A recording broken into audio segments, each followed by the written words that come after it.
Welcome, gentlemen. To anyone who happens to watch the recording, this is the fourth session of a regular old tabletop game of Axe. We are mostly using rules that precede the upcoming Imperial imprint.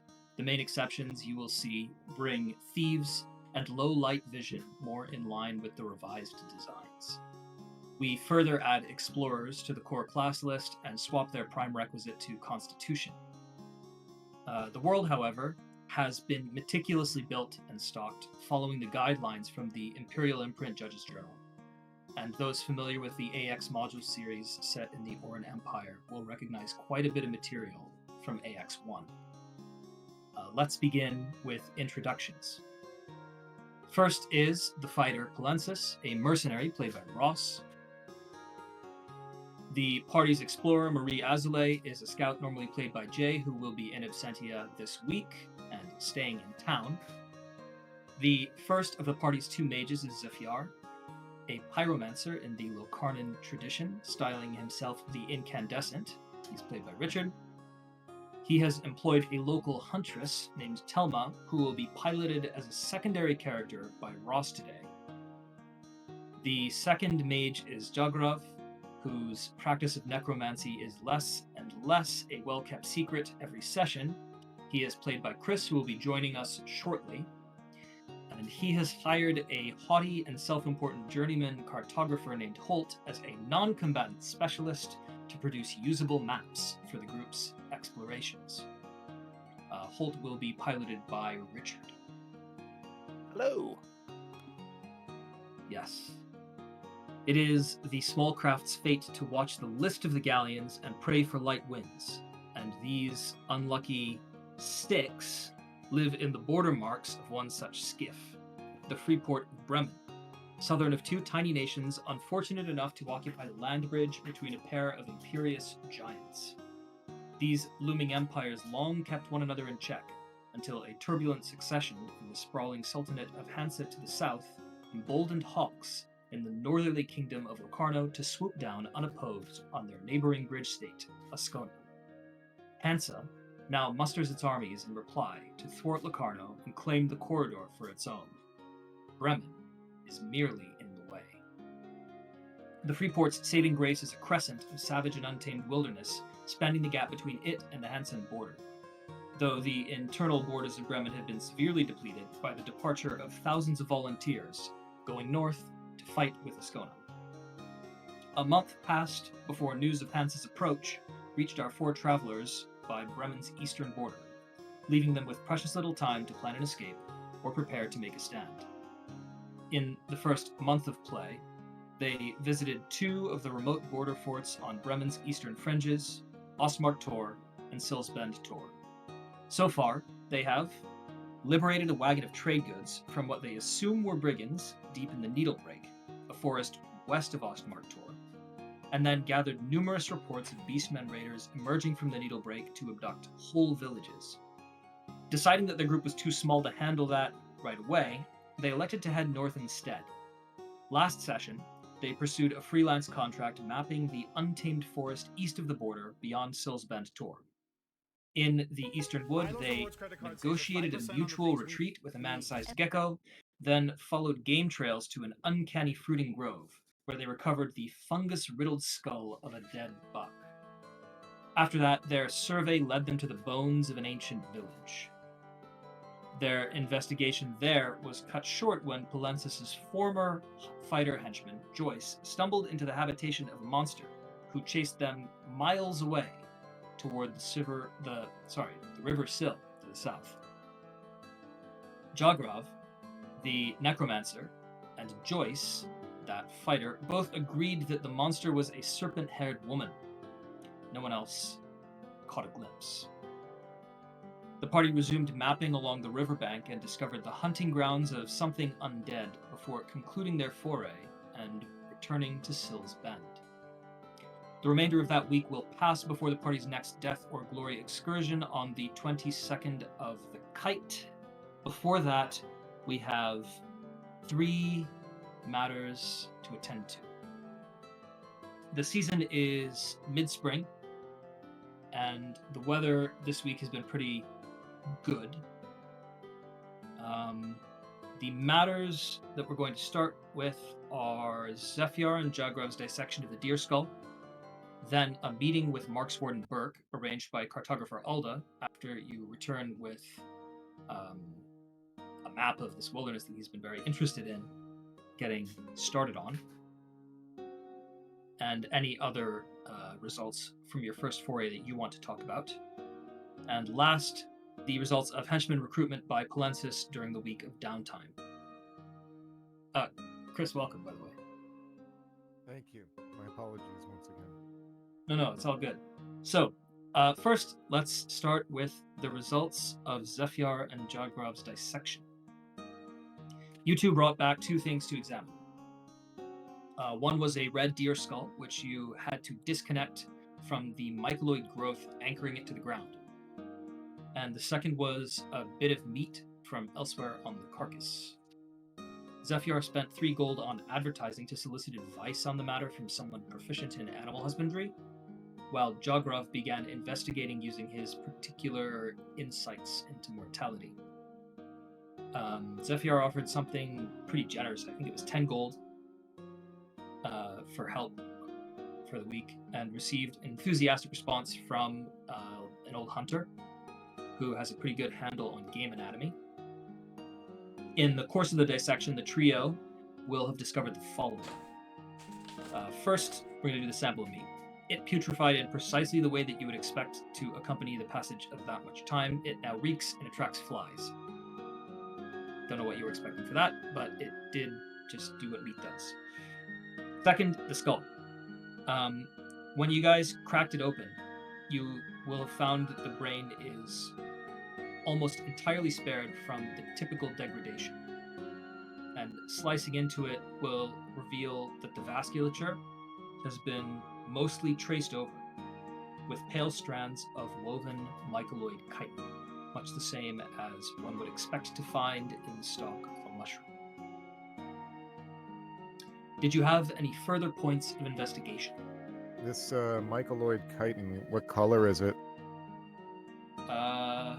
Pale white, although it does conduct liquid. So I guess it will have soaked up some other colors along the way. But with the blood mostly being drained, it's white. But you called it chitinous? That's just because normal. that's what mushrooms are made of. Yeah. Yeah, it's not like insect chitin. It's just. I mean, it is, but it isn't. All right. It's yeah. I mean, it's like chitin the same way that the hairs on your head are like a rhinoceros's horn. It's just that's a good way to put it. I'd like to keep the skull and just continue to examine it as time goes by and see if the strands do anything by themselves, but perhaps keep it. By the way, I have 2 screens, just so you see me looking over here. I have the spreadsheet up and Axe rulebook, and I'm looking through the Discord and using that as a tool, just in case you see me looking over here. Okay. I'd like maybe consult with Zephyr and whoever it is that he found, if anyone, with the 3 gold. Yeah. I paid like 10 gold, and the 3 gold was just for advertising. So what does the our consultant, what do they think? Yeah. Have they seen anything like this? Is that his name? Amloth? Yeah, Amloth. He's one of the older hunters here, and he's kind of works a butcher as well. His thought is you don't normally eat the brain, but that you do expect it to putrefy. Don't eat the brain? That's the main thing that he can add. So it has not putrefied throughout the week? Fat. He doesn't seem to think so. It remains preserved? It certainly did. It certainly did during your dissection. It's not like regeneratively refreshing itself or anything. There's no new flow of water, and it does look like it's not going to last moving forward.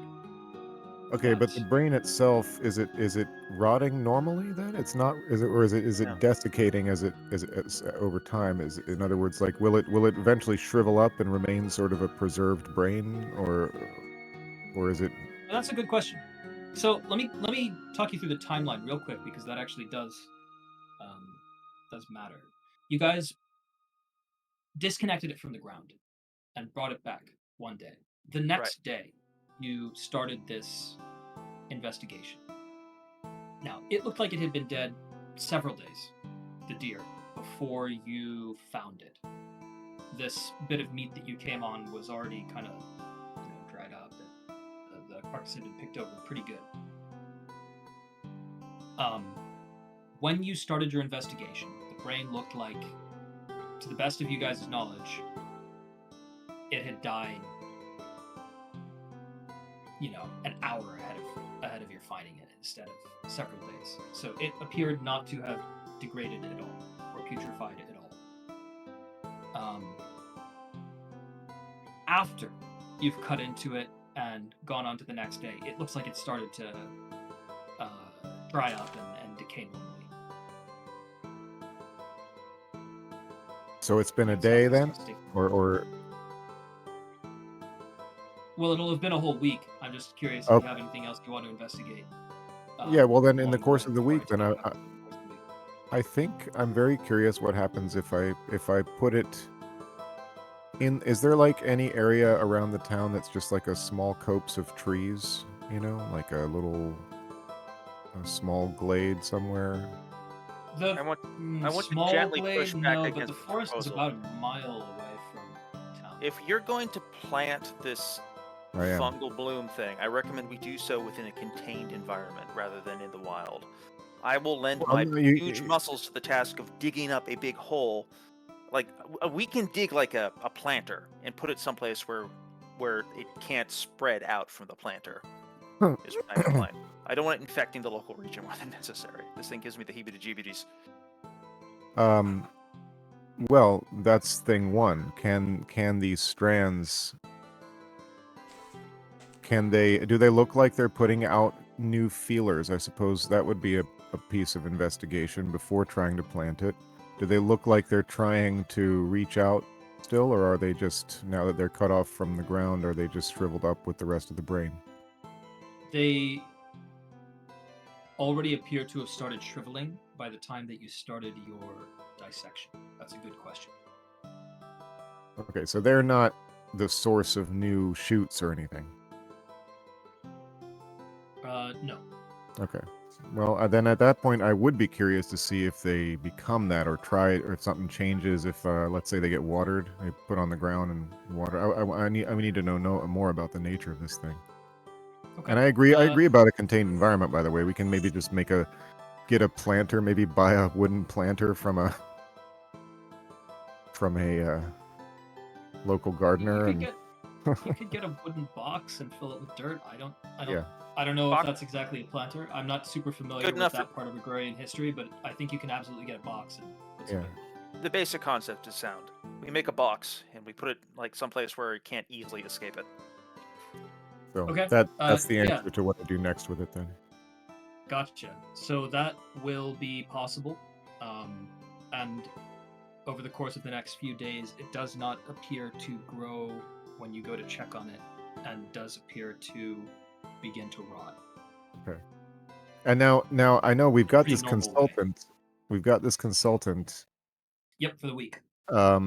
Then in that case, is that with maximized growing conditions for fungus? I mean, I know some people who have grown some mushrooms in the past in a controlled environment. He's not an expert on that, but as a layman who is familiar with the forest, he will be able to say he doesn't see any reason why it wouldn't grow. Okay. I guess it doesn't take an expert to know that if you give it water, it should do okay. So we've learned then that these shoots by themselves are not, if cut off from the source, they're not dangerous, but maybe we should try to find that place again and learn more about what's happened to the root of that stuff since we left. Okay. That place strikes me as very dangerous. If we return there, we should do so with caution. But what handsome DM told you that it was dangerous? This is obvious. Some things need not be said, my friend. In my experience, things which need not be said often go unsaid for far too long. This too is obvious. Let's check out. You are correct, of course. Anyway, next thing. Do we want to do the henchman recruitment or the meeting next? You guys should do the meeting next, just because Okay. that's the order that will come. So, you concluded your last play session on the 15th. You came back in the evening of the 15th. In the afternoon of the 16th, you will have the opportunity to meet with Marchwarden Burke. After you bring back your map and present it to cartographer Alda, he will insist that you all go together to meet with the Marchwarden. Well, not necessarily all, but that whoever among your party is interested in going, go with him to meet with the Marchwarden. Who would like to go? This seems like a all okay. hands thing, is it not? This is something where we would really want everyone's, because people even have expertise to offer here. So this seems like everybody needs to go to this. Agreed. And Walt certainly also, wants the opportunity to look really cool in front of his boss's boss. yeah, I don't feel like this, like trying to, yeah, I don't, yes. Okay, great. You will all have the opportunity then to join the Marchwarden. Actually, hang on. I got content.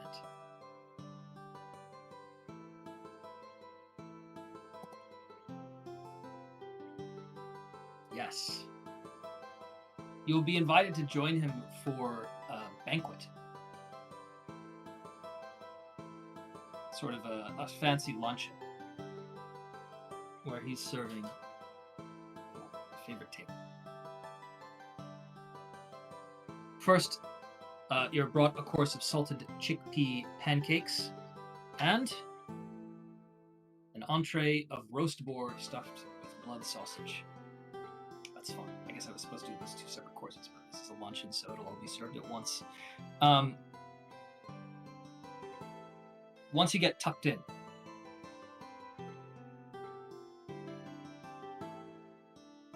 he'll invite you to describe what you found. After congratulating you on undertaking this most important task, which so many have shirked for you.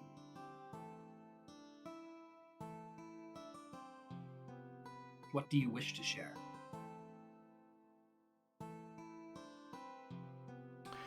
Oh man, what don't we? Zephyr is enthused about describing at length the eerie fungal garden and its predations upon the local wildlife, which he believes may be a point of some concern for anyone who attempts to safely dwell within that forest and eat any of its fruits. He will leave the discussion of the horrifying snake person to Jagrov, and then probably after that to Palensis, since I assume Jagrov's description is going to be painfully laconic. Yeah, no, I agree with all that. I propose to share everything except the necromancy. I sort of leave to the specialist. My children. He'll nod are slowly as you talk this acting over. right now. No, nope. Good night. Okay. Love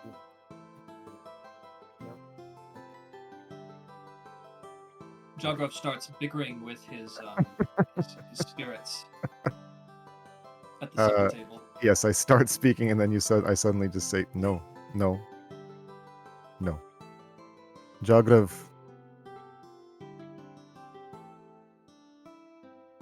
How to begin? My lord, this place is full of danger and darkness of a kind not often seen. We saw what can only be described in legend as, dare I say, Medusa? A female form with snakes for hair.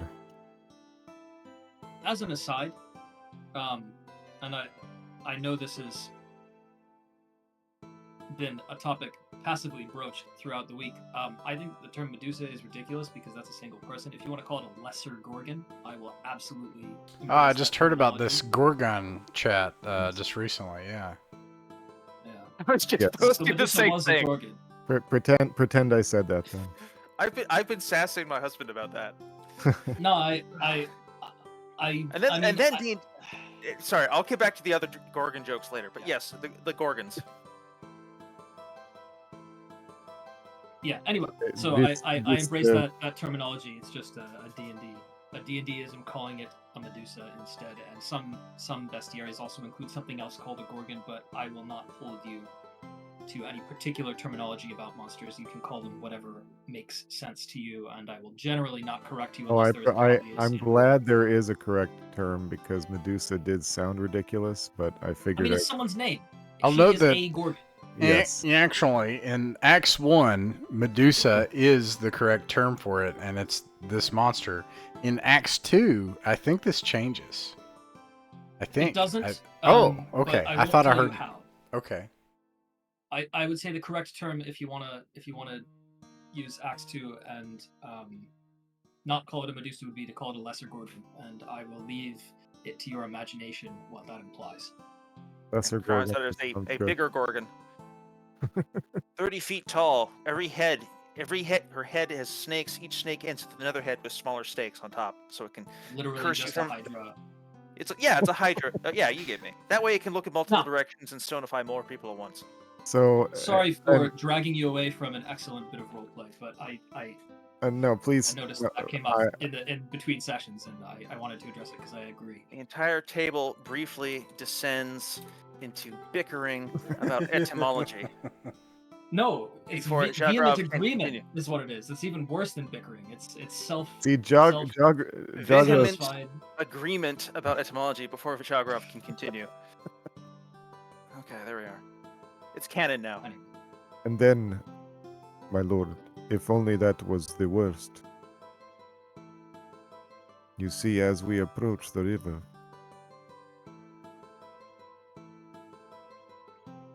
can I trust all who are here?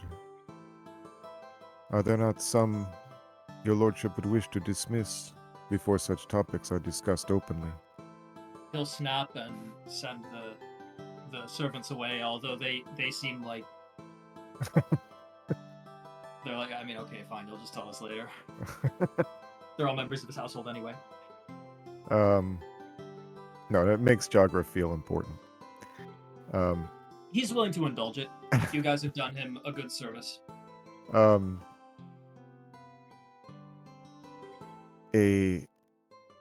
The hunting grounds of a creature that I know to be undead.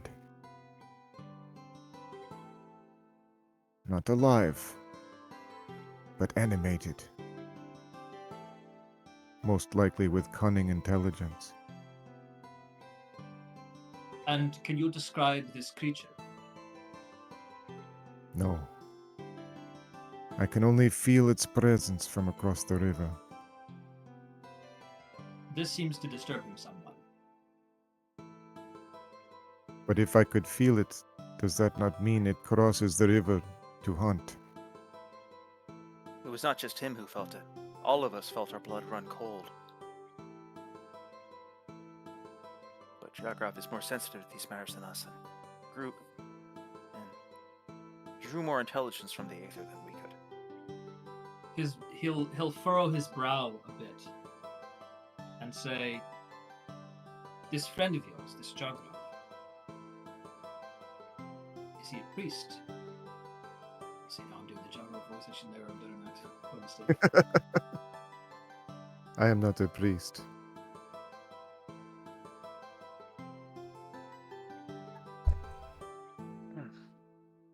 Zephyr looks uncomfortable and glances to Jagrov, hoping that Jagrov will speak on his behalf, and but is prepared to continue if Jagrov does not do so. And what interest does someone who is not a priest have in the undead? There is All no... living, Oh, please, do not let me interrupt. all living creatures share an interest in the doings of the undead, and being mindful of them and avoiding them. It's hardly a niche interest. There were You powers. hold an optimistic view. Thank you. There were powers at work here long before any of us were here. Given that this area is important to your lordship, it would seem important to know what those powers left behind. And such is the subject of my study. Well, what do you intend to do with this sinkhole that you have found? This locus of evil.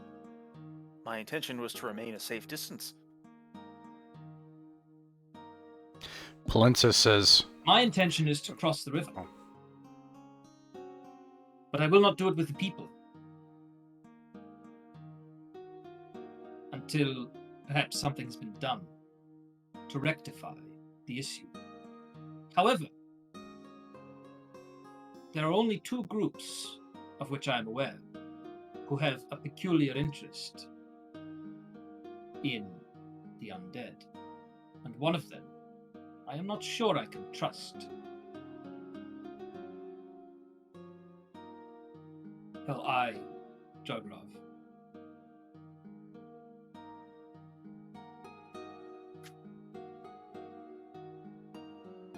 Well, I can present all my credentials from the university.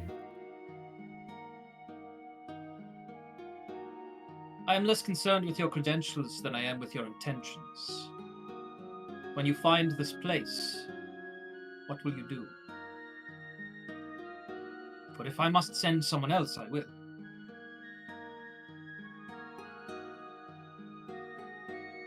Clearly, this place must be eradicated. And whatever inhabits it, it must be cleansed. As Jagrov says this, the Marchwarden will glare at him, piercingly, as though he's trying to read your face for any sign of mendacity. After a long moment, he'll nod. Look around to your companions and say, "And will you hold him to this?" Sir, I trust in. I would do so, but I will not need to. I trust in Jagrov's good character. Jagrov. Well, I have Give me no a particular reason to trust minute, man. in his character, but I can perhaps trust in your word. If I am to send you back out to attend to this, there may be a larger reward in the offering. But you will each swear an oath.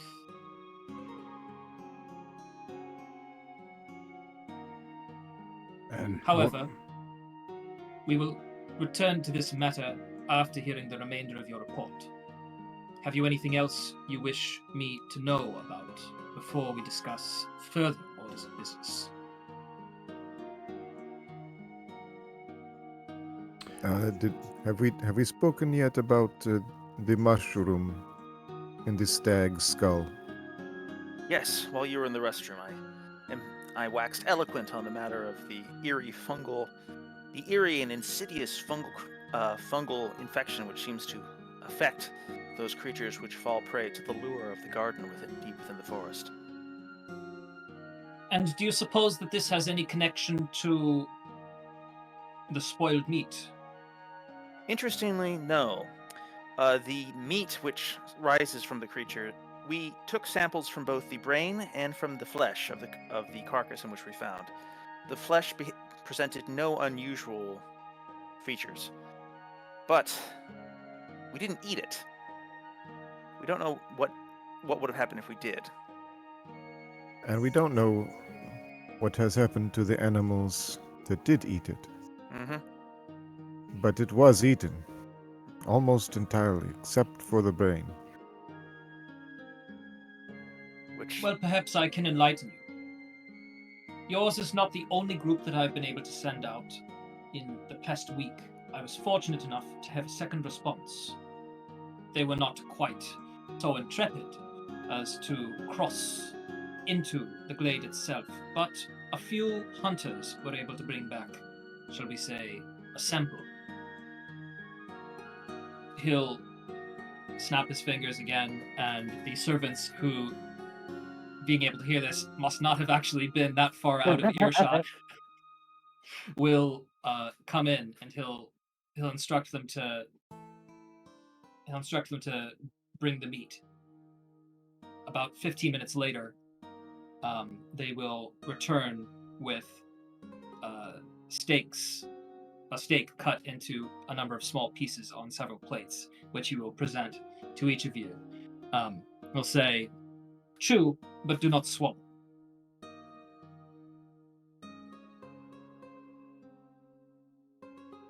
All right. Jagra will take it without comment immediately and do it. Yeah. Yeah, I'll do it.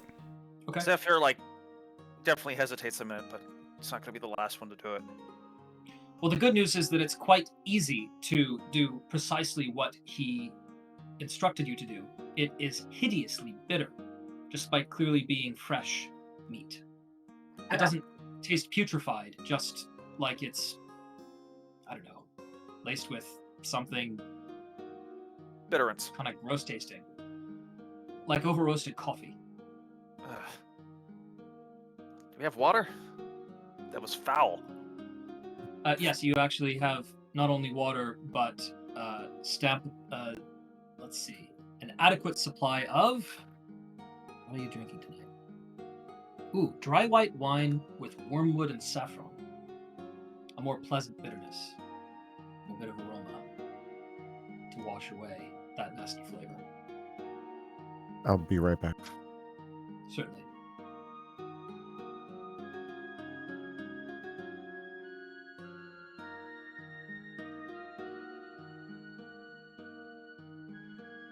Yeah. Something's They'll wrong say, with the meat. "This is what we've made of the meat." And those who seem to have eaten it just the same, presumably by drowning it out in spices or through desperation, get quite sick. Do they They perish? cannot hold it down. No. Oh, good. No, but they do seem to, shall we say, avoid it and anything else they have eaten.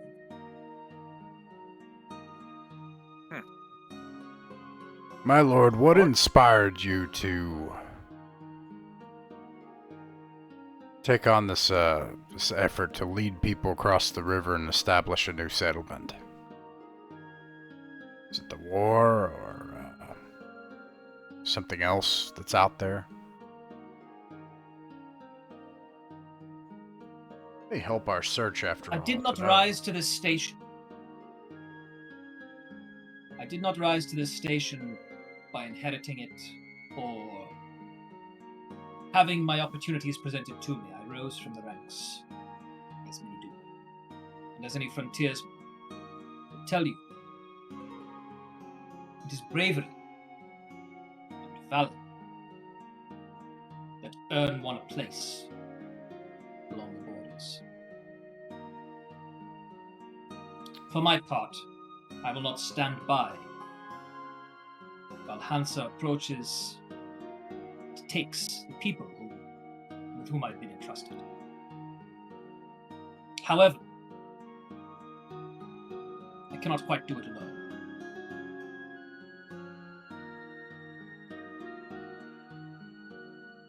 I haven't the men, and these raids from the west, I believe, are beyond management before the arrival of the army. Not all agree. There is some discord between the leaders of the various tolls along these marks. But I haven't been wrong yet. You said there were two groups that you know that are interested in the undead. What is the second group? He'll glare at Jagrov. Your companion perhaps can tell you more. Okay. Well, something Nagrov's face remains completely impassive. something has to be done if this tour is to lead people across the river and find courage. Suppose we'll have to do something about this pit and the things around it. You may, although we needn't necessarily cross the river.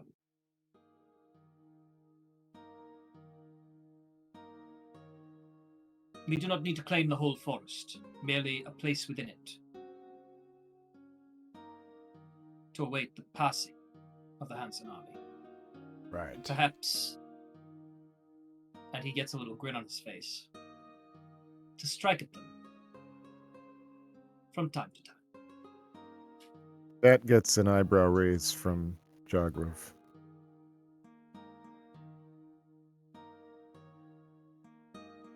Roll me lore mastery. Okie doke. Dice maze. I just put the d20. Is it above an 1d20? 18? Or above a 17, rather? What's that? Is it above a 17? I rolled a 15. Ooh. You're not quite sure what that means, but you think you've heard that phraseology before, somewhere. It sounds like he's quoting something. You're just not sure what. And the eyebrow raise was more at the audacity. I'm not like a loyalist or anything. I just, Anyway, yeah. I've Not seen a that eyebrow loyalist. directed at me more than once, I imagine. Okay. But again, I do sprint for my life a lot, so perhaps not. It's, yeah. It's not an eyebrow raise of disapproval necessarily. I turned to everyone else. Well, this doesn't change our plan. We need to scout west of that village, across the stream. It'll do us no good to deal with whatever problems are in that grove if we do not know what are adjacent to it. Agreed. A bigger map. A heavier chest of coin. He'll nod approvingly. He'll say, I can spare the money, but few men.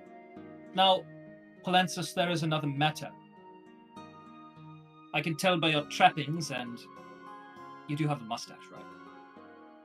Yeah, didn't I? You Yeah, posted you the did. Yeah, I mustache, posted the guy right? with the giant good. mustache. Yeah. Oh, Yeah. good. Yes.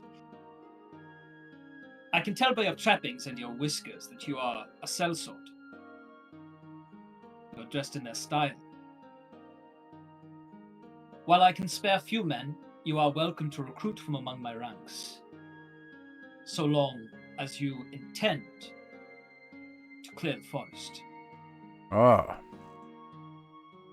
However, there are few who will be willing,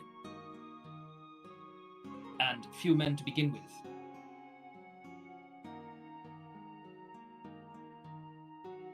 But, as I am sure my captain mentioned before, he did mention to me in a report that you spoke, we could have use for a marshal, provided you're willing to offer us some exclusivity when it comes to your services.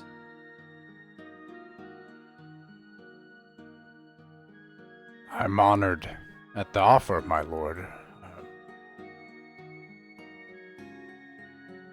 Would it be acceptable to you if I took some time, since we'd already planned this expedition, and try to give you an answer at its return?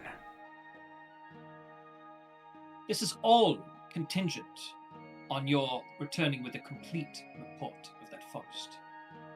I see. I would not authorize any work of that kind without complete information. My men's lives simply are not worth it, nor are my people's, however motivated they may be by their current predicament. However, should you return with enough information that you believe it is possible to move across, and all you need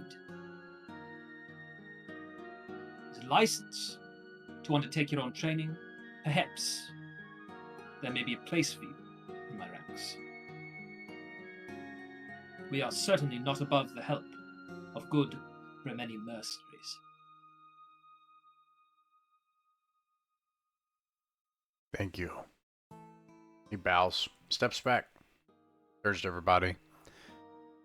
We have what we need, except that I think we ought to take a trip to the lodge.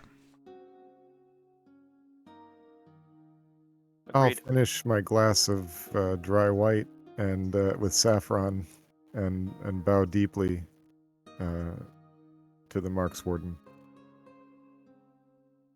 He eyes you suspiciously.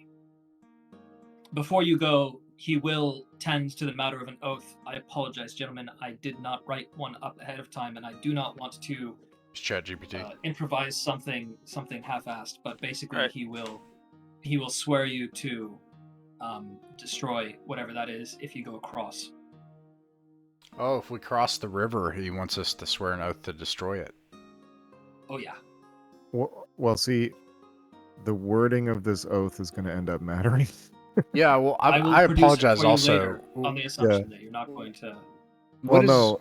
what Well, is, put it this way: if there's anything in the wording that says I have to that we have to destroy all items or like books or anything like that, and like I'll just be lying if I take the oath. And I I will can't take. hold you to taking your word. also, what, I don't know I'm if you're sorry. a lawful character. What for is whom that's the- important, or if this is a lip surface sort of deal. But he wants that thing destroyed. What's the oath I don't even know for what again? it is yet. I mean, I don't know if he wants us to. Here's my take. It sounds like he wants to make sure that we aren't going to betray humanity to whatever pit of darkness is in there. but on what basis? like you Is said, it like for don't evil leave hunters this and stuff. room without taking the oath, or I apologize, I just forgot. Like, is it what is the basis of the oath? Like, if you want to work for me and get paid, you have to take this oath. If you could just remind me of the basis, of, like, why would we even want to take this oath? Are we not free men? Yeah. So, that's a good question. I wish I remembered exactly what I said before. I'm sure that I will see it again and realize that I'm now saying something slightly different from what I said before. But in my mind, this is if you wish to be in his employ with the unspoken but probably implicit subtext License to kill. that. No, I think I'm not sure what you mean by that. We'll come right back to it. Because I I think thought the this was part of the implication is that if you go conversation with and Jogroth, don't right? do that you might become persona non grata here. But I don't think he's probably going to hunt you down and kill you. I don't think you got that sense. He's just saying, if you want to be in my good graces, this is what he will do. And it seemed mostly. I apologize for saying the subtext instead of talking it out. It seemed mostly that he's quite concerned about Jogroth. Oh, right. Yeah. Oh, yeah. You guys can hear me, right? Yeah. I'll make sure. Yes, Okay. loud and clear. So I thought this was part of the conversation with Jogroth, and then as a matter of like returning to that area, which is important. But So he wants me to take an oath, really, more than the other people, or he's gonna. No, he wants because he's- your friends to take an oath because he trusts them and not you. He's Yeah, fair-minded, so he wants it to come from everybody. Oh, I see. Yeah. I see. So he will insist that Jogrov take the oath, but I think you get the sense that he doesn't think that Jogrov's word is worth anything on this matter, which is why Yeah. he is asking. Well, yeah, friends I to mean, take it as well. So I'll- if he thinks I'll you're gonna lie, you may lie. That's Right. what he expects. Palensis will Your actually friends not know lie. So this is important because, and this is what I'm trying to clarify, make sure I understand here. Yeah. Is it a general oath, like, hey, you work for me now? Or is it a specific oath, like, hey, if you cross that river and you go investigate that place, I'll help you. You can go under my auspice, but you're there to end that thing. You're not there to work for No, it. this is actually a good question. I'm sorry for almost rushing past this now. Yeah. So, maybe this should be a point of discussion rather than just him dropping an oath on you because I can't think of a great one off the top of my head. So what he will want you to do is to, if you decide to go back across the river, he wants you to destroy whatever that sinkhole is. Okay. He thinks that if something is raising the dead, we do not mess with it. If you have questions about that, you are more than welcome to ask them for clarification as to why. He hasn't given you very many details. A lot of what he said was you should talk to your friend Jogrov because he perhaps seems unconvinced that you know what company you're keeping. Right. Yeah, so well, I'm a quite couple sure of they important don't. things is, one, this is an oath for another time and not now. That's very important. And two, it sounds specific. And three, we do need to talk to Jogrov.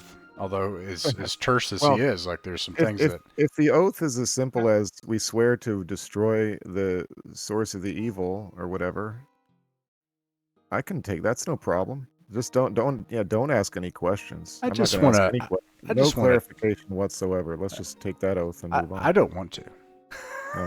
Here's my concern. I don't know if I can. I would love to fulfill that oath. I don't know if I can.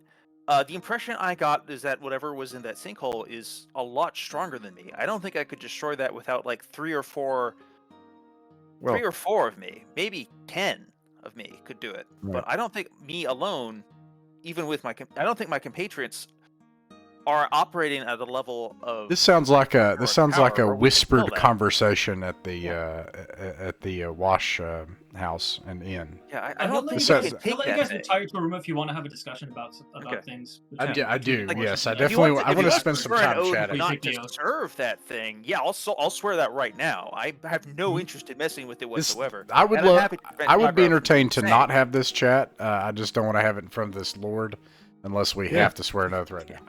All right. Yeah, no. How about this? Yeah. So what he'll do is I think this makes a lot more sense. And now that you're laying it out, I think what would make most sense is for him to actually allow you guys to retire to a room to have a discussion, because his whole idea here was to make sure that you guys actually have to try to prod you in the direction of having a discussion with Jogrov about whatever you Okay. may or may not understand, and then he'll have you back and insist that you take the oath. Now, if you guys have any questions about this, as for example, what is this thing that we're being asked to destroy? What makes you think that we would be able to do this? Why aren't you doing it yourself? You're more than welcome to ask those questions. I think those are perfectly reasonable questions. One, for your characters to ask. Two, for Jogrov to provide you his insight on. And indeed, Chris, if you have questions for me about things that you don't think Jogrov knows, or that you don't know that you think Jogrov might know, I'm more than happy Oh to answer yeah. this as well. I mean, I would say 85% of what's in Jogrov's mind is stuff I don't know. So, Yeah. So I actually if you guys have any questions about that, go ahead. yeah. I'm more than happy to answer those. But this is Let's something just that he interrogate him. will. I'll be right back. All right. This is So, something that he will definitely be so concerned with. sitting down around a hushed table in a tavern that a la. No, he'll let you retire to a chamber in his villa Whoa, before you nice. leave. He's not letting Oh. you out of the villa until this Oh, dear. matter is Oh resolved. gosh. As soon as you tell him that there's undead in the forest across Is there wine? less Is than there 6 wine? miles away from where he lives, Is there Yeah, wine sure. in the chamber? Okay. Well, you'll then- be served aperitifs. Delightful. Simply delightful. Brandy and apple juice with almonds and cinnamon. As soon as the servants clear out. All right. It is good to have friends like this. Yeah, they're great friends. Look, Jogrov, You've shown yourself to be very capable. We've already made some good money together. But, I would be interested to know about your, what did you call it? Your, Credentials? credentials. Yes, I would be interested to know about your credentials, in fact. Well, he will go into his shoulder bag, in which there are various. There's a tall book. I suppose it might have the dimensions of like an RPG book, and really, possibly not the same thinness of pages, but about those dimensions, leather bound, black. With silver tracery on it. You can see the binding of it, the spine of it when he opens the bag. That's a better choice than you think. Nice. And then to the side of that, there's a small scroll sheaf container in which he pulls out proudly his degree and of the university and several important-looking stamps and broad, tall signatures adorn the bottom of it, and it's written in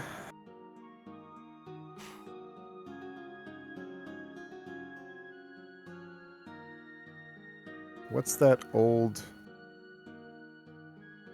The ancient language, Depari? Yeah, because I speak that. Oh, okay. It's written in Depari cuneiform. Perhaps there's like a section of it that's most of it'll be in like whatever common or something, and then there might be a section that was added by his master, Okay.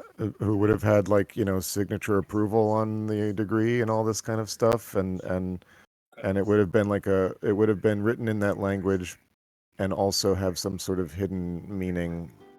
I don't know what exactly, but something that would be like understood, because it was like a slight reference to some forbidden text or something, anyway.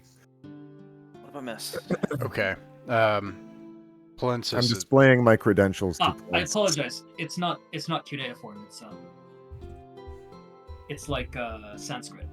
Okay. We this is gonna sound like a crazier question than I intended to. There's no PvP, is that right? Did we agree on no PvP in character? Yeah. Just want to check. Guys, Okay. I really don't would care. discourage it personally just because of time constraints. If it turns out everyone has to murder Jogrove, that's just how the cookie crumbles. See? That's what I'm talking about. He probably won't This even guy's stay dead. dedicated to the role. Yeah, it's true. All right. I hope that's not what happens. He tries to be so polite. I won't explain my reason for the question yet. It's okay. I'm not going to just start murdering people. Anyway. Don't worry. I couldn't anyways. He would just like totally cast a spell and it would be over anyways. But Actually, you have combat reflexes. You probably beat him on initiative.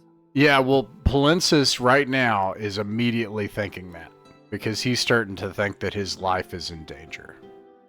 Not so much in like. Do you look worried? Do you look worried? Yes. Like, yes. nervous? And so there is this like the millisecond thing of like, you can tell in his eyes whether or not he's ready to like pounce. This is Dodge City, and you're sitting there. He's thinking like. Yeah, like who shot first? It's like a Jogrove holds his tapping the hand. smoke wagon. Jogrove holds his hand. Here, let me. All right, it's game face time.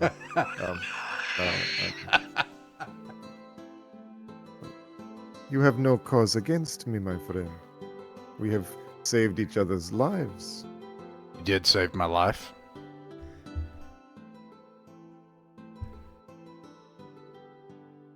I just need you to answer 2 questions. I will try. Tell me, please, in detail, what is your relationship with Undeath? And... Detail. Details, please. Tell me a story. Tell me all of it. You're putting him on the spot, man. Well, Hey, yeah, Zephyr, you have something to say. I'm more I interested confess, in what you have to say, actually. I'm less concerned than I think Palensis is, but I'm equally fascinated, and I want to hear more. So remind me of your 2 questions. Start with the Did- first one. Detail, you say? Yes, tell me a whole story. Tell me all of it. Tell me everything about what you know about undeath, about necromancy, about sorcery, about Do you dark understand powers. that I have attended university for years to attain this small amount of knowledge that I currently possess? And you wish me to tell you in detail? Might need to let him give you a summary. Chaos. Tell me. What do you mean by chaos? Oh. Oh. This might be the. Let's see. What does he do? I mean, Jagrav's alignment currently is lawful, by the way.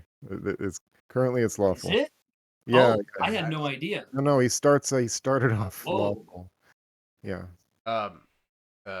He has practiced magic.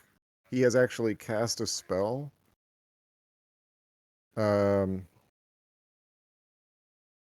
Twice in his life. Basically the way I look at it is like casting a spell was like what he had to do for his master to sign off on his graduation. Mm. And because the rest of it is just study and like trying to learn how these people thought and why they did what they did, and like with the motivation that it's like, no, this is important knowledge. It's bad if it gets into the wrong hands, and all that kind of thing. So Actually, there's Oh. some further details on this that I'm going to share with you. Now, I don't know if the others know this. The way that Dipari magic works is slightly different from Vancian. Slightly. In some ways, it's actually closer to Vancian than what you often see in D&D. The spells are... A spell is directly a pact with a spirit. It's not like you're borrowing their power or saying, if you let me do this, I'll do whatever. It's literally you giving them the impulse to pop over to this world, and they just do what is their nature. So in order to gain one of these pacts, you have to be given it by someone who is teaching you. It's not a formula. It is literally someone just saying, okay, this was my spirit, I'm passing it on to you. It's very common for Dipari mages at the end of their life to pass on all of their spells to their favorite apprentice. So the spells that you have may or may not actually be as much a reflection of your nature as they are of what your master wanted you to have. And they may not have been your choice. Well, he would have equipped me for adventure. He would have equipped you for whatever he wanted you to be equipped for. Okay. Well, he gave me darkness and choking grasp. So Well, this all sounds like now. Do you listen? I will not be offended if you are like, no, don't do this. But this is what I think. Honestly, Palensis would do.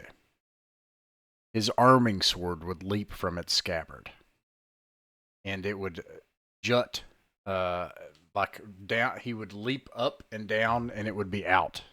And it would go from like at a diagonal angle down across the table down to his artery, and it would press on an artery instantly.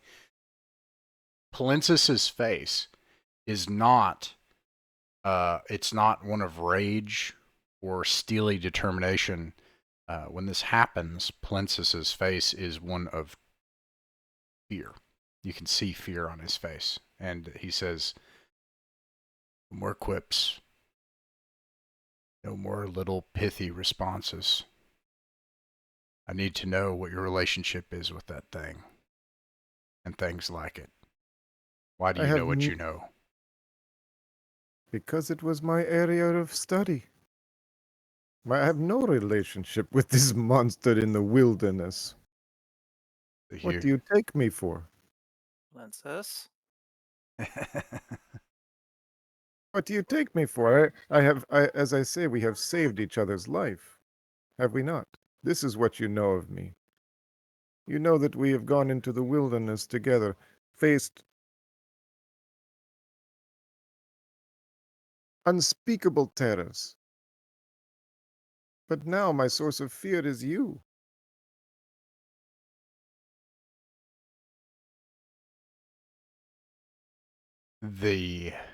You So if told you wish me to explain, I will explain. Take your sword from my throat. he does. It is simple. These mysteries cannot remain hidden. They never remain hidden. Someone always knows. Do you understand that? That is why this unholy terror is out there in the wilderness, because someone knows how it came to be through their ways. All right. People like me are the ones who will uncover these dangers, as I have already done. All right. My second question.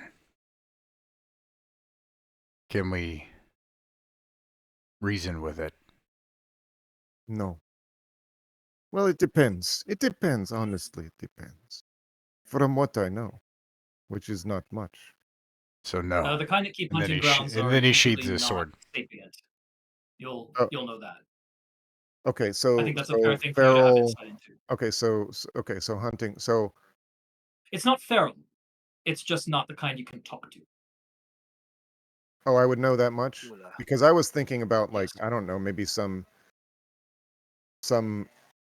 you know Nosferatu revenant style vampire like who has no place else to go but but some horrible haunt in the wilderness or something like that. But So I can't promise you expertise on specific kinds of creatures, but I think you will have a general idea. I think it's perfectly reasonable for you to have a general idea that each of these things is made for a purpose or to express um, some feature of let's call it a spirit's personality. uh, And so the kind that hunt are not okay, the kind that keeps that kind of hunting ground is the kind that is more it animalistic. just wants the blood, It may be cruel, it may be like a cat, mindless, like a cat. it may be just like a predatory animal, or it may be defending a specific spot that it's been told this is your mission this is your purpose is to keep track of this spot and defend it or whatever, and they're just doing that, and they're quite intelligent. But Most likely, whatever the case, it could be any of those. this However, this kind, is not the sort that you can talk to. Anything that keeps a hunting ground like that is a little animalistic. this kind cannot be spoken with, cannot be. Reason is not part of their making. All right. Can they burn? I sheathe my sword and then I stand up and I whirl around to Zephyr and I look at everybody and I say, I think we have a bigger problem than whatever's in the woods. Just trying to find whatever is here. Go on. What, is that not?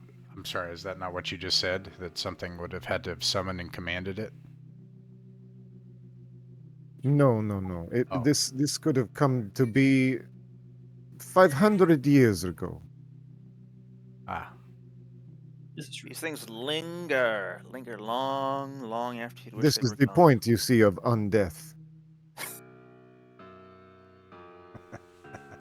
As a brief reminder, if it is Now we're this equipping thing again. is, as he said it, Telling the potentially truth. older than Bremen.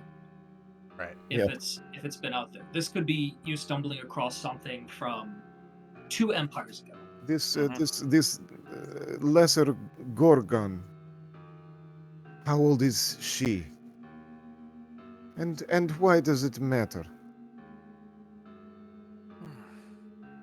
Older than me, probably. I, Older I'm than I've you. got taking a phone call that I have to take. My apologies. Understood. I'll be right. Right, I have a third question for him when he returns, but you just see him. You see Palinsis. He's got a sheath sword. He's standing. He walks, and he returns to stoicism. Zephyr regards him with some friendly concern and some less friendly wariness. Like, am I next on the sorting list? You're gonna pull that out and point it at me and interrogate me about matters I can't possibly summarize? It's like, You say that in character? no, but you can probably read it in his face.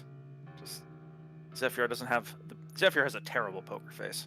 The man's emotive, choleric, or I think color's the fire one, right? What do they smoke here? Yeah. We smoke pipes. They have pipes here. Go for it. Okay, yeah, Tobacco, he sure, smokes why a not? pipe. He's got a few sins.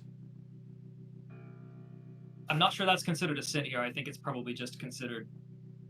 I think we're before Vices. that point in history. I think it's considered a This is luxury. before Thomistic philosophy, not vices. No, that I was think this is Platonic. just Plato. back when people thought that it was good for you. Oh. Clears the We lungs. returned to 1940. You'd think that breathing smoke would be a natural practice for a pyromancer. But no, it's one of the many habits we are forced to keep ourselves away from. Maintaining the internal alchemy necessary for our work requires a lot of fussy diet and careful breathing. There are a few mages I know who can manage. There are a few mages I've heard of who can manage a smoking habit, but it was never good for them. Got their humors all out of balance. It sounds like I've got Zephyr like nervously talking about humors. Yes, a little bit, yes. Outstanding. Welcome back. Welcome Yes. back. I have a third question, but with no swords. I just the Marchwarden seems to think you know of two groups that would have a special interest in necromancy. Do you think you know who they might be? He doesn't apologize or anything, but he's also just totally returned to stoicism. I have said before of this man. He is a fool. You think so? I know not what two groups he refers to. Perhaps I do. one is the holy temple of some kind, Hmm. and perhaps Sconans. and the other. So, honestly, out of character, Jagrov has no idea what the Marchwarden knows, if anything, about whatever crazy esoteric order that Jagrov's master was a part of, and he is not about to, it's like asking for your item in the lost and found, Yeah. well, was it green? Or, it's like, I'm not going to start answering people's unasked questions for them. So Right. at this So point, you'll think it's probably more likely. It's possible that he knows something, but you'll think it's probably more likely that he is making assumptions because you are a Hansen magician, and the course of history has had fair. the Dipari take over the world, and then due to the excesses, as is told in this area by the Asconans who supplanted them, who rebelled and supplanted them, that was all bad mojo. Hansen was quite separated, and has only recently sort of reestablished relations with the rest of the world. So their revival of Dipari magic is by default frowned upon, because in this whole region, Ascona was the more recent empire, and their view on things is the one that everyone has heard for their entire lives. I don't know if that's really true further north in Locarno, but certainly in this part of the corridor between the two land masses, the Asconan view will be considered the default. So if he has some low opinion of you, it's probably because you would be well within reason to assume that it's not necessarily because he knows something, but just because nobody has a good impression of Depari magic, because that kind of led to a big mess. Yeah, with a good in the past. with a healthy dose of a little bit of xenophobia and It could be xenophobia, although this isn't it's not going to be clear to everyone else whether this is a matter of a false narrative or because of something else. But I mean, Depar actually did rise and actually did get into necromancy and human sacrifice and all sorts of stuff in their latter days, and that's really they bad.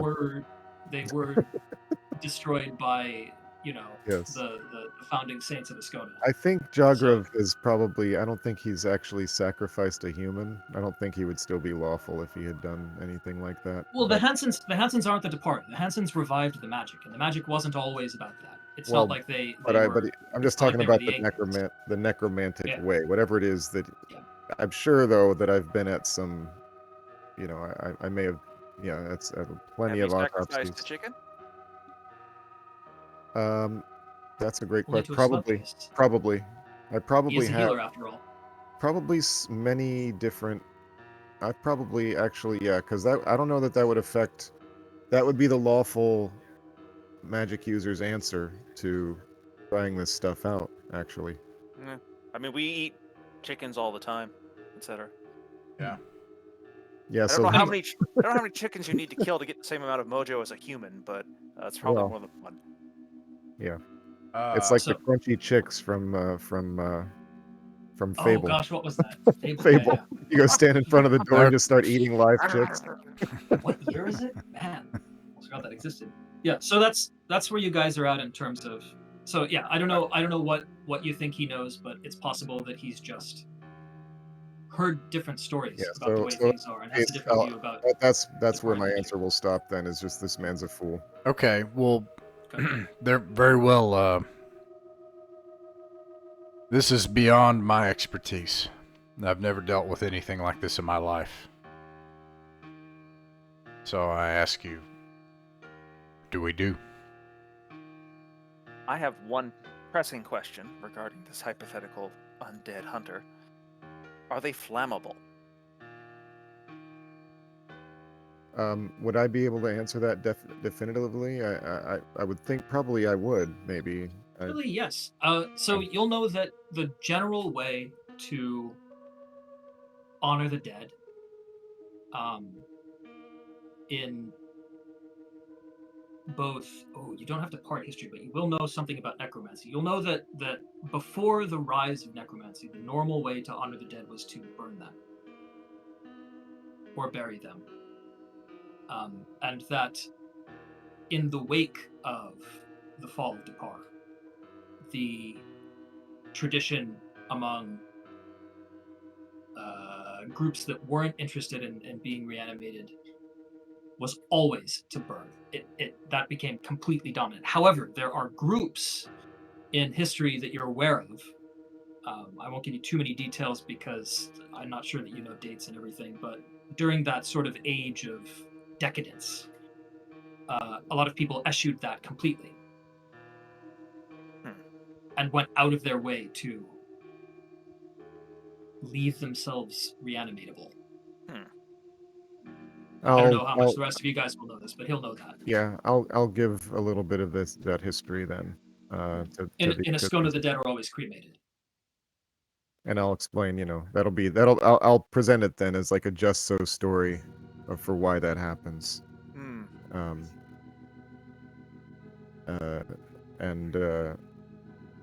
And yes, so and then go on to explain what I'm sort of assuming to be the case, which is many of these sort of hunting grounds or leavings of these other undead creatures are basically just the results of these periods of time where some Depari magic went down and some of these fools' bodies became reanimated and turned into the kinds of things that are probably out there. Yeah. Depar is said to, you don't know for sure, but Depar is said to have fallen very quickly. It would not be unreasonable to guess that there might be remnants all over the place.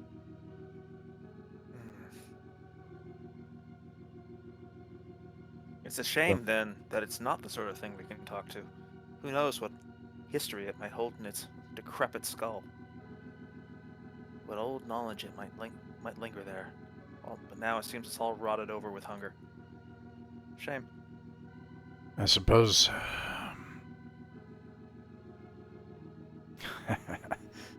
Our first question on the road has come again.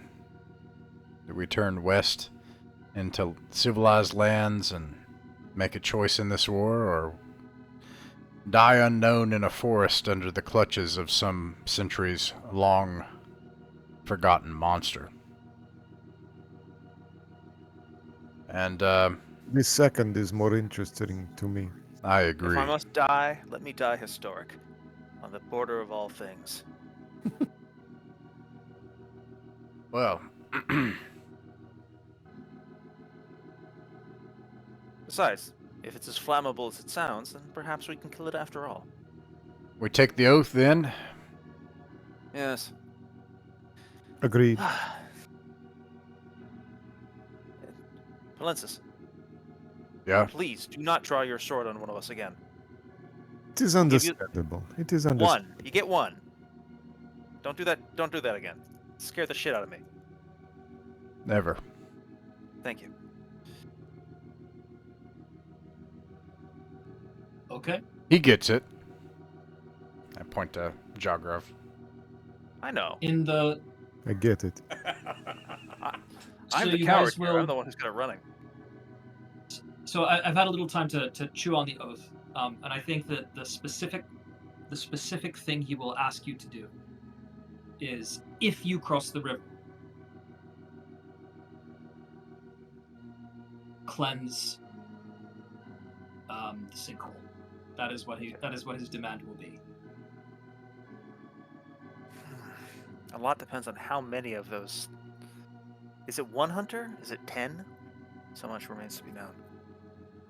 Like, if it's one, even if it's a horrendous creature, I could see us ganging up on it, overpowering it, joining up with the mob. If Jogrov 10. is correct and this Marchwarden is a fool, any failure on our part would be used against us, and any success on our part will be used for his sake. As it is. As it is. In the end, however many it is, we just need to find a way to get this done.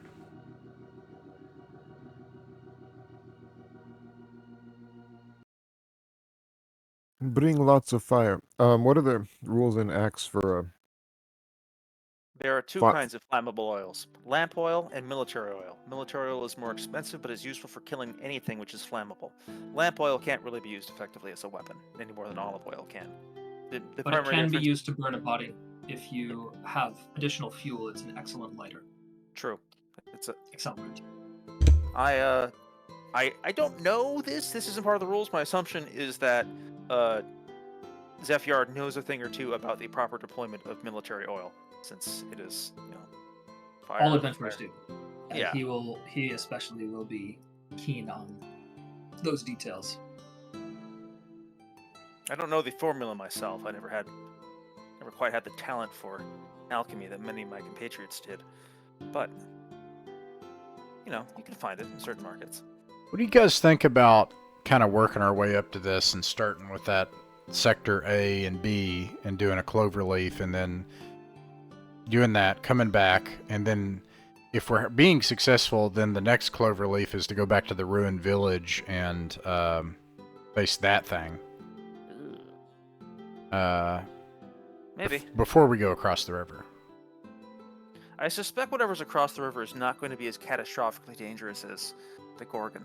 But I need to do more research on how a Gorgon functions, how it kills. Okay. If it actually does do the things we want to do. I'd want to find a library. If we could head back down to the Osmark Tor, hit up their chapter house, they might have some appropriate legends of previous heroes who fought these things. If we could find a library or even a well-storied bard. Maybe we could hire more people too, and get more Yes, money and hire agreed. more people. Okay, so either way, what about starting with that sector A and B I'm in favor. cloverleaf? Strongly in favor. Okay. Agreed.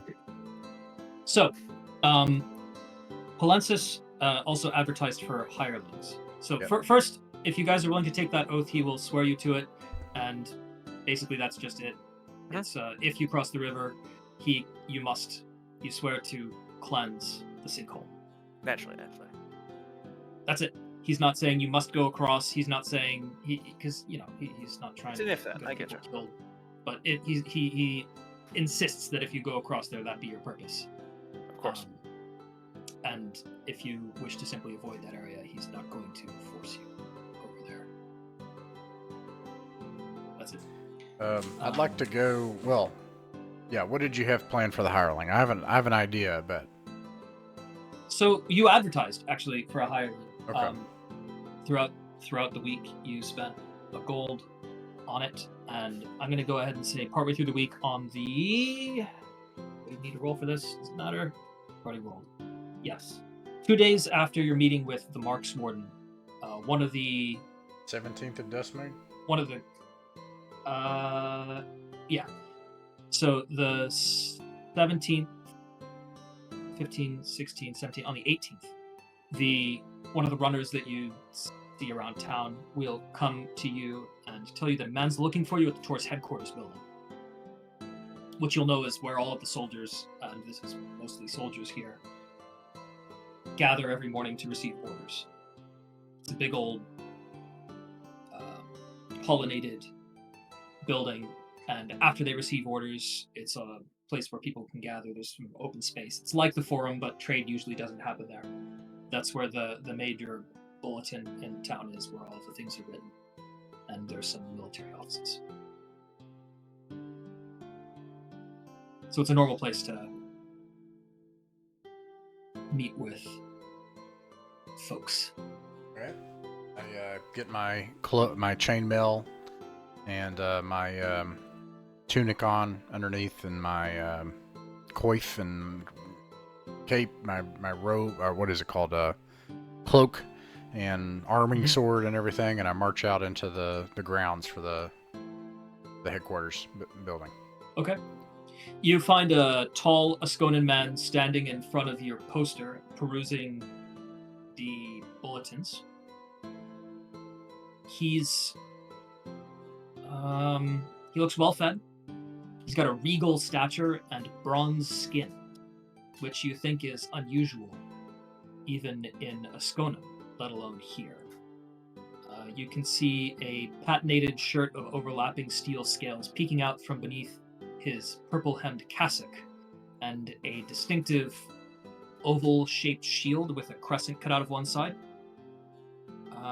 Roll me Manual of Arms. You're looking for an 11+.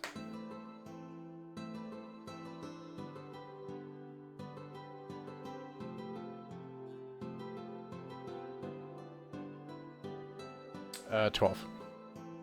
Okay. Nice. You'll know that this is the standard kit of an Asconan infantryman.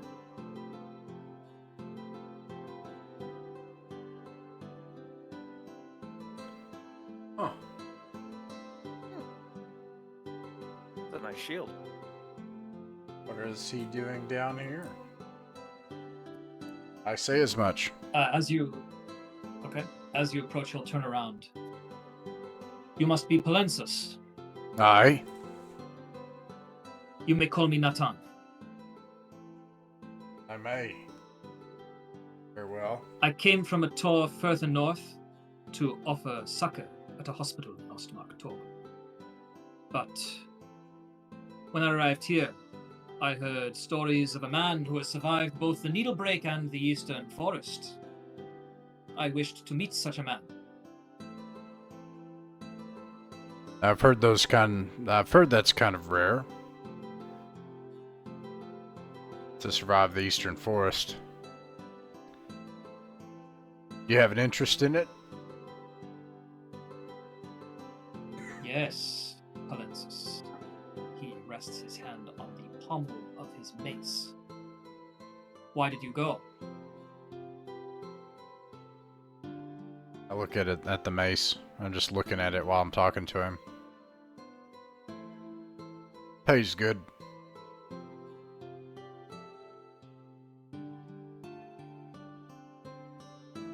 What were you looking for then? If I may be so bold.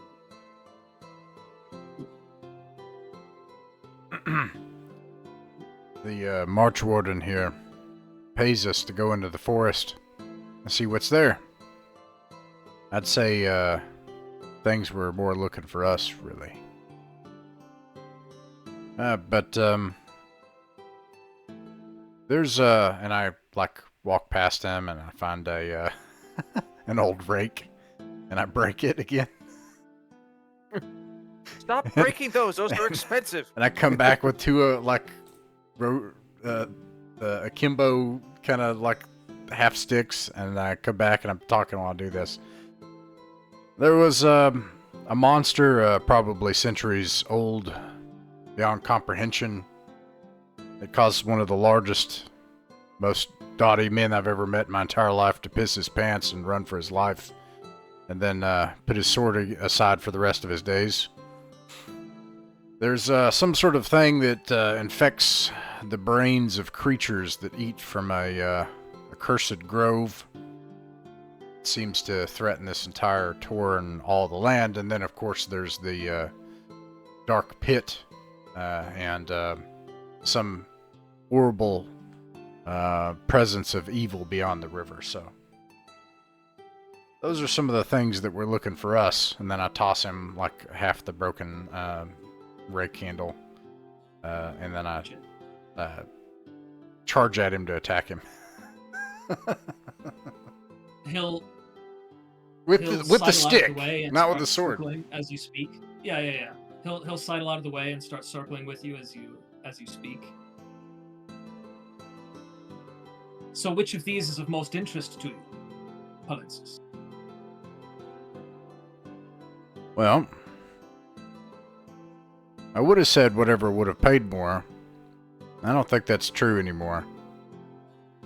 I think it's probably whatever's on the other side of that river.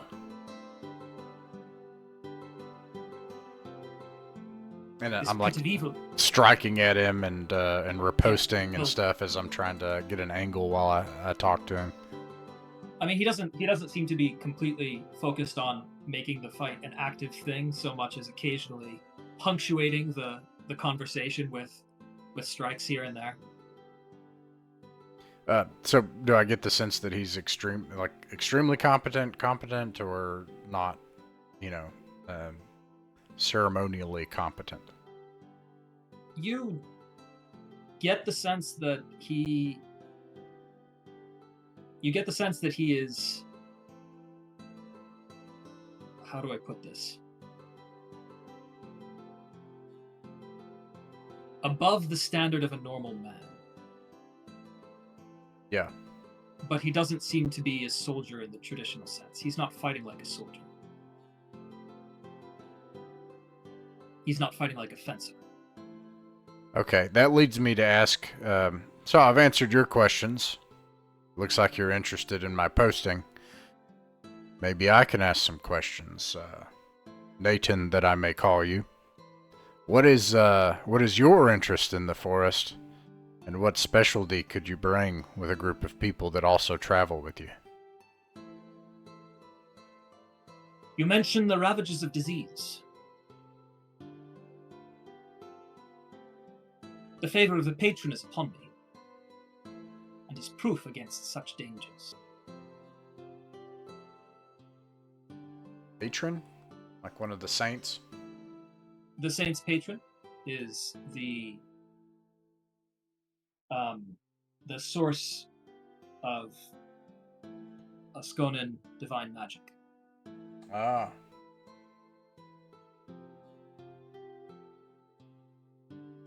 Yeah. So you have some expertise in disease and these kinds of things. I am no physica. He strikes and then lunges. Merely a traveler.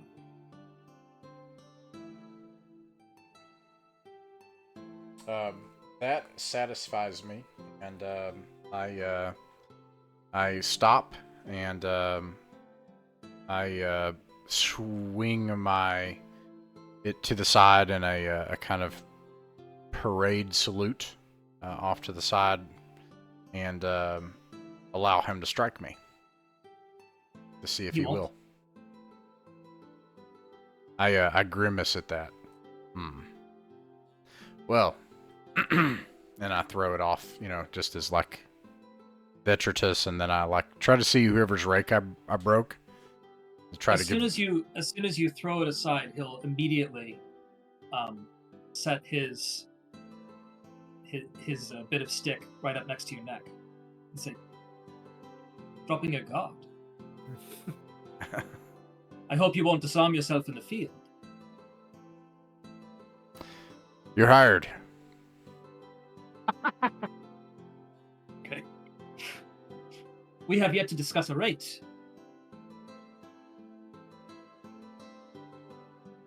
Um, 20 gold a month. 25.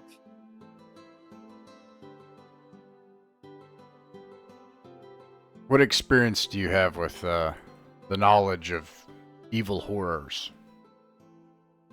Anything in books? What have you learned? Songs, litanies against them? I am an expert in the teachings of a scorn. Yeah. What do they have to say about from the scriptures and the canticles?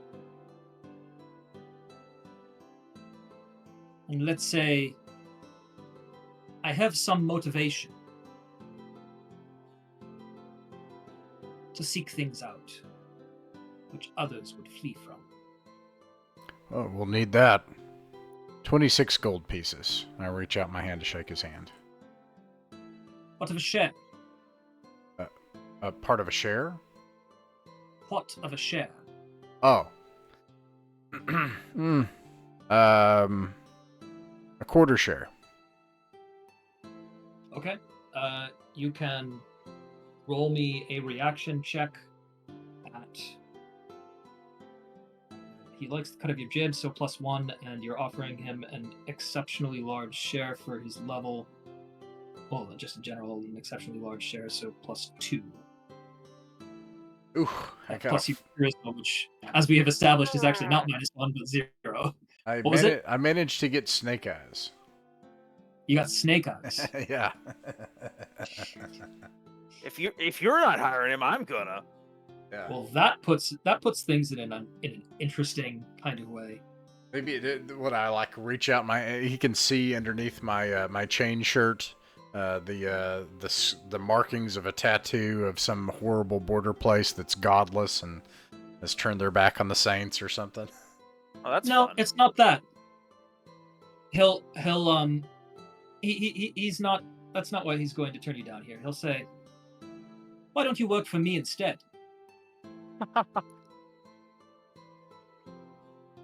Well, 25 gold. And a couple of things. A quarter share, except whatever's found there across that river. If we find something across that river, my friends might be interested in it. Esoteric things. They're academics. Okay. He'll raise an eyebrow at this. There's a place of some evil, you said. A pit. Yeah. You would not see it cleansed? Oh, yes. Okay. So, here's the thing. By the rules, he has... that result of a 4 means that he will refuse your employment. However, that aligns with his interests. So here's what he's going to offer you instead. He'll say, I will accompany you for a full share. Once we have seen your mettle in the field, perhaps we can revisit terms of employment. But I am not convinced. I am not convinced that I am your lesser.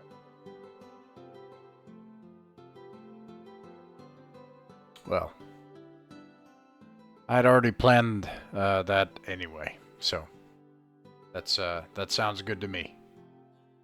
Yeah, Okay. and I think Palensis can kind of like begin to see that this person is like, oh dang, this guy was mediocre in a fight, but he's actually exactly what I'm looking for.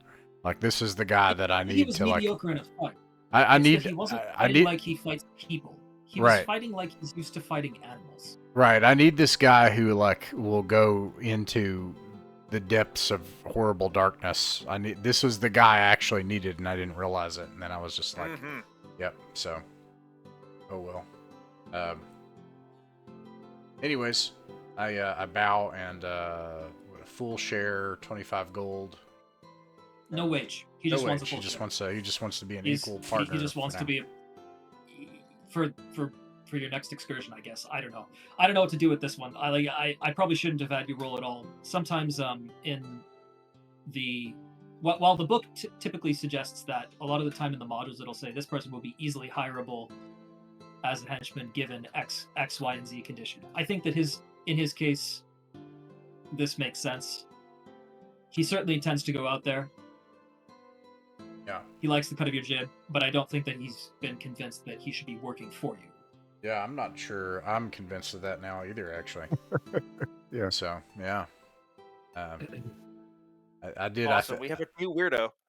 Yeah, that was great. Like he did this whole stunt. Maybe he knew. Like he saw my posting, like I was going to hire him, and then I went through this whole song and dance about me hiring him, and the whole thing was him hiring me. Yeah, it's great. This guy's cool. Okay. Shall I pass him off to one of you, or shall I run him until such a time as you can come back to the question of hiring? That is the question.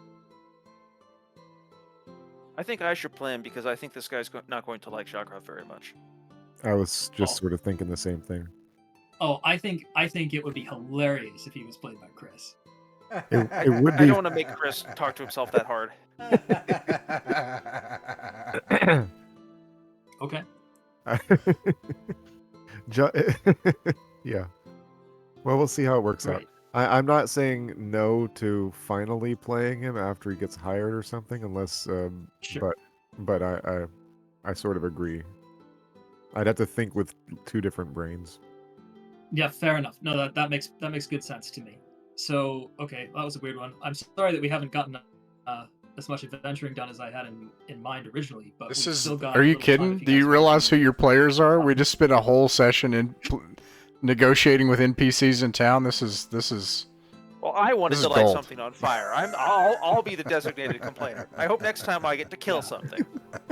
Well, while this isn't intended at I wanted all to as a secretly strangle somebody. performative game, and I typically intend to ignore any watchers. I apologize if you wanted to see axe being played.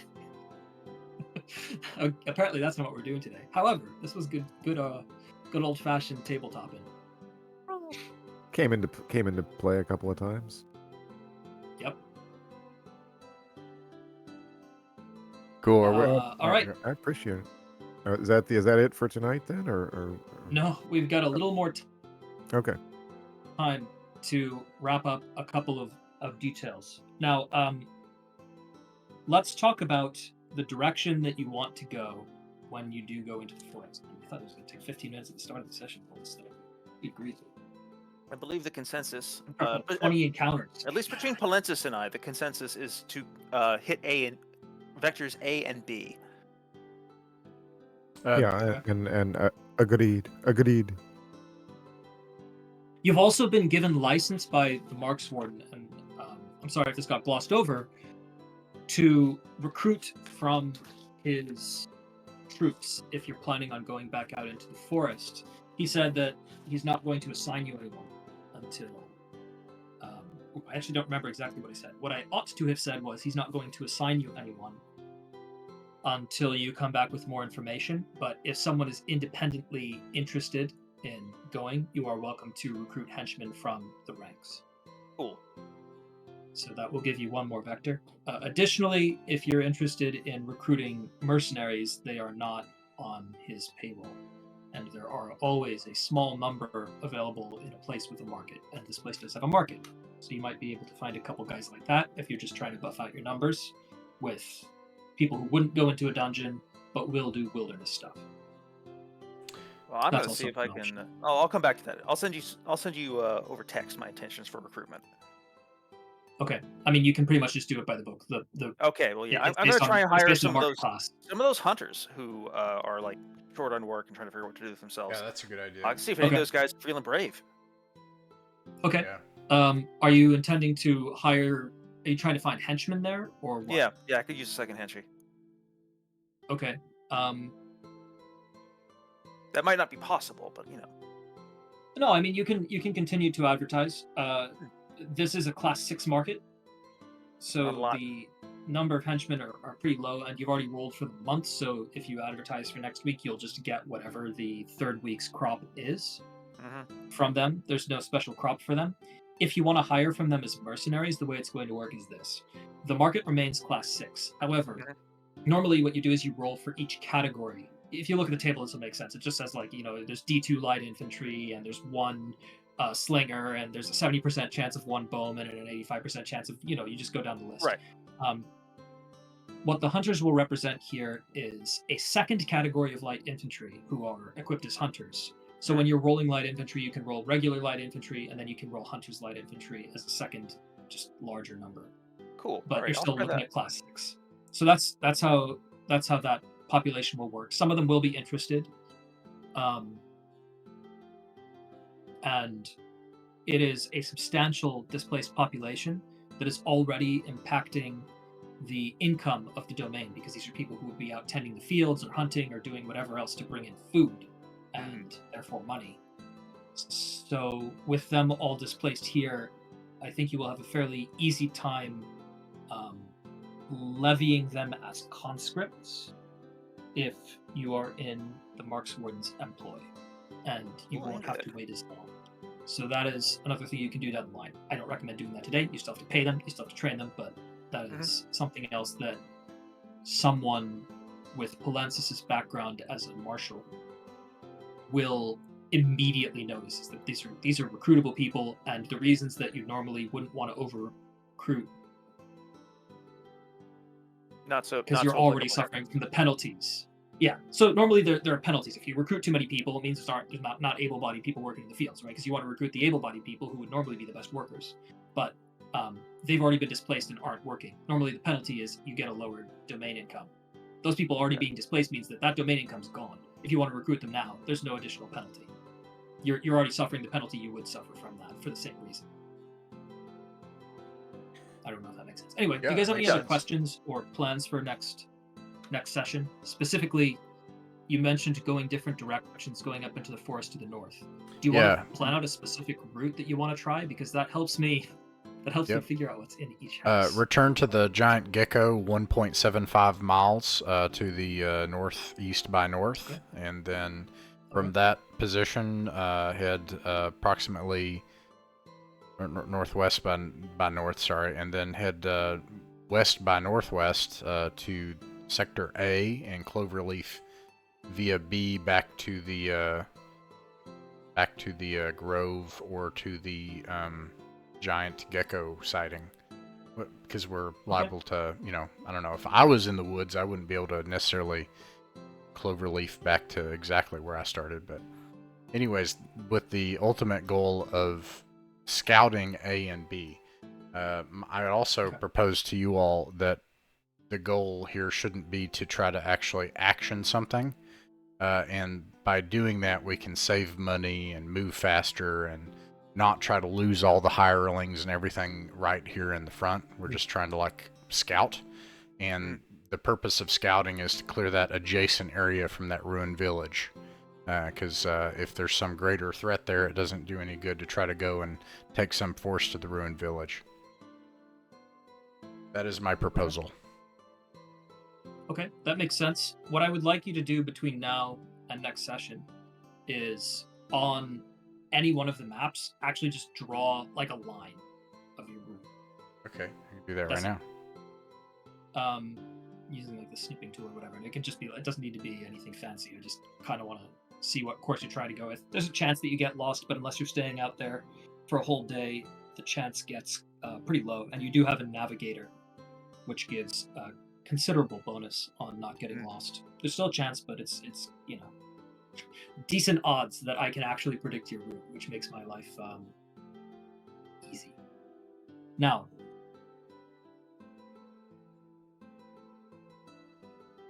when you're scouting, there are two normal ways that you go about this.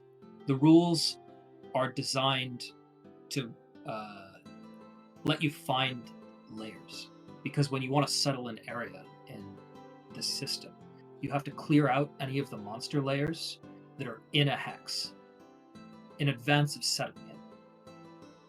I'm not saying that you guys have to do that on behalf of the Marchwarden. That's something you'll negotiate with him. But that's what the rules are designed to do. They're not designed specifically for mapping. They're designed for searching for layers or other points of interest in a hex. Now, this mapping that you're doing is a little bit more granular. You can continue mapping past the point where you've found anything, but I'm not actually sure that that's significant. If you want to search for layers as you're doing it, because you also have a land surveyor, Holt was a pretty good pickup. He can try to assess every time that you search the number of layers in a hex. It's possible that he will misassess it, though the odds are low. And once he's assessed how many layers are in a hex, at some point you'll have found all of them if you keep searching the same hex. And he'll be able to say, okay, look, I just don't think there's anything new that we're going to find here. Like, we can keep mapping, but unless we find a new path or something, it doesn't mean anything other than us just filling in the map. So when you're scouting, are you planning on searching for layers, or are you planning on continuing to exhaustively map an area? We get paid more for the layers, but we do get paid by the exhaustively mapped hex, right? We get paid for both of those. You get paid for mapping the hex, although once you've found all of the layers, it's a lot of risk for comparatively little gain. Yeah. And once assuming that he's assessed them successfully and assessed them correctly, Holt is probably not going to consider that glory-worthy as an endeavor. Yeah. Interesting, perhaps, but not glory-worthy. Because also the searching is supposed to be abstractly, you're looking for high ground, maybe you're climbing a tall tree so that you can get the lay of the land around, and what he's doing is he's saying probably that knoll over there could support some life, and maybe there's kind of a rocky outcropping over there that looks like there could be a cave there, and things like that. So it's quite abstract. The sub-hex by sub-hex mapping is not something that the system is originally designed for. It supports it, but that's kind of me tacking something on. So, it's up to you. But it's helpful for me to know what your approach is, whether you're looking for layers specifically, which is what the rules are having you do when you say we search, and whether having found presumably all of those in a hex you want to move on, or whether you're just trying to do a walk through the forest and accept that you may be treading ground that you've already gone over, just for the sake of mapping.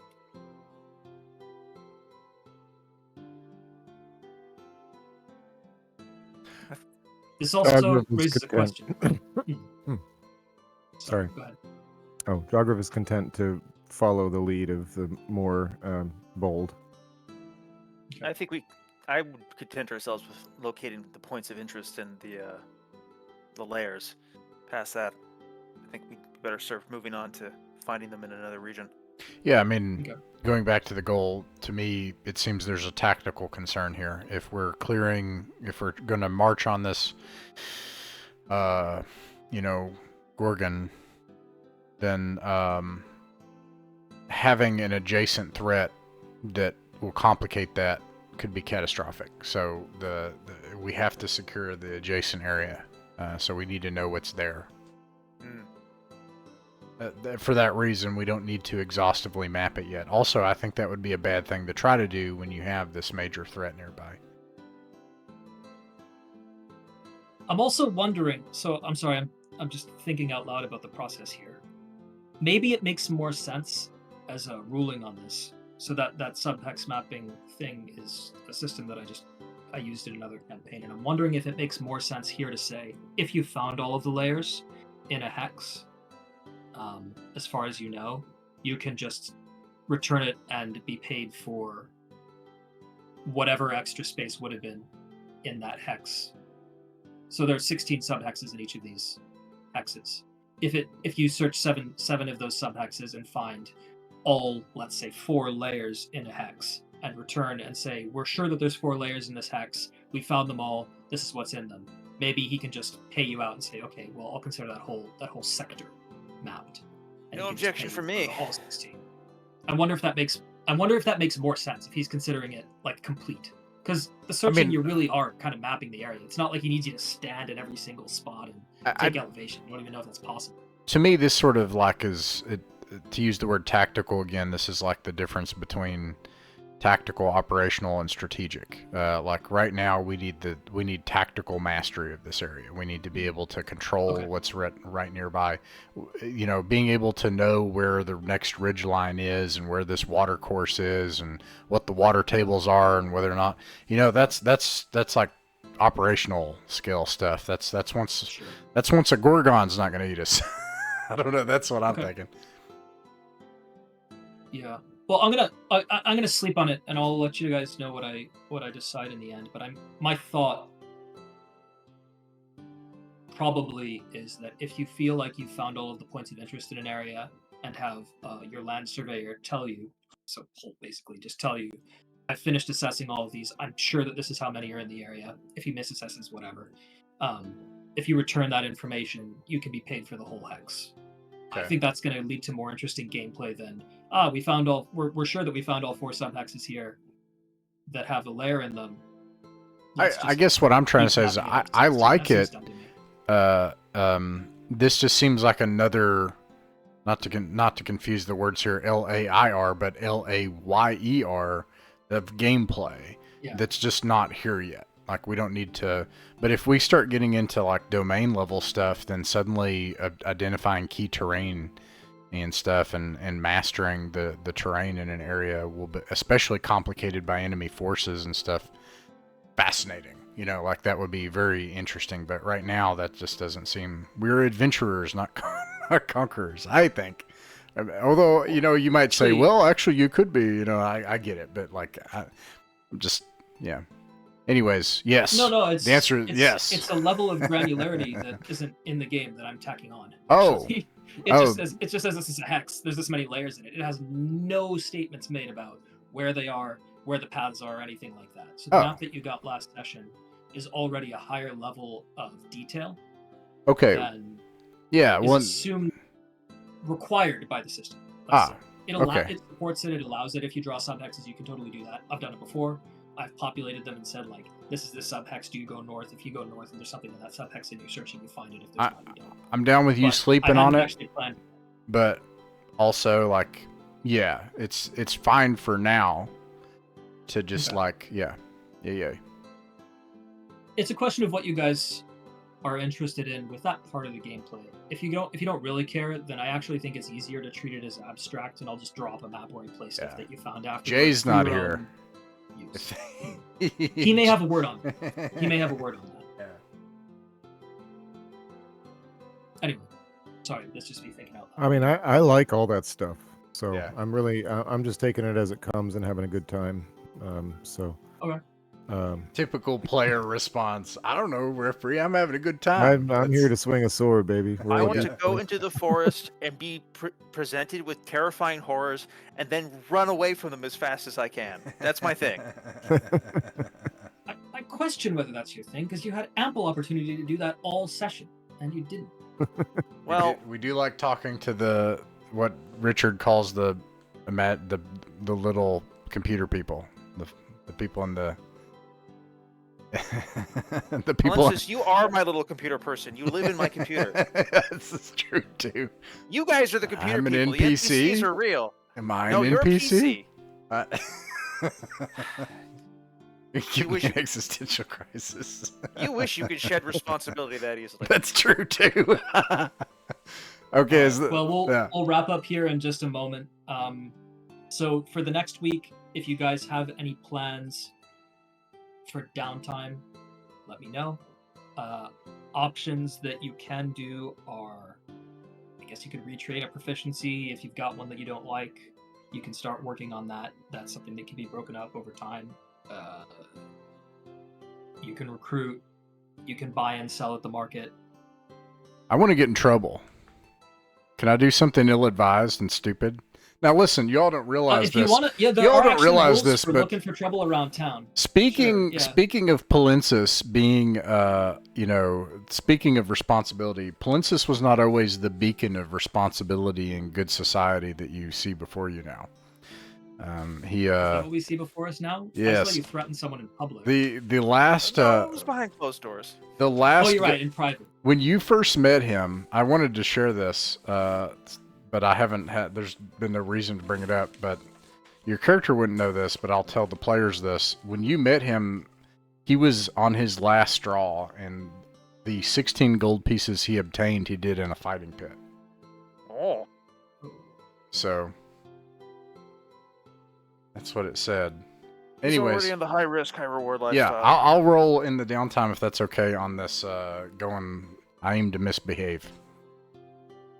Okay, yeah, I'm just gonna give you a heads up. That could take some time to resolve at the start of next session. Probably not a ton of time, but you might be looking at 20 minutes, half an hour of, depending on what you run into. You might run into Gosh. nothing. You might just get robbed. You might rob somebody else. You might stumble upon something that's worth your time, but it could be that you get into a bar fight in town and somebody dies. Well, hey, derail the whole campaign, take up 20 minutes of a spotlight time. What else am I here for? Well, I'm proud to say that today and session 2 both stand as pillars, testifying to the fact that there are no rails in this campaign.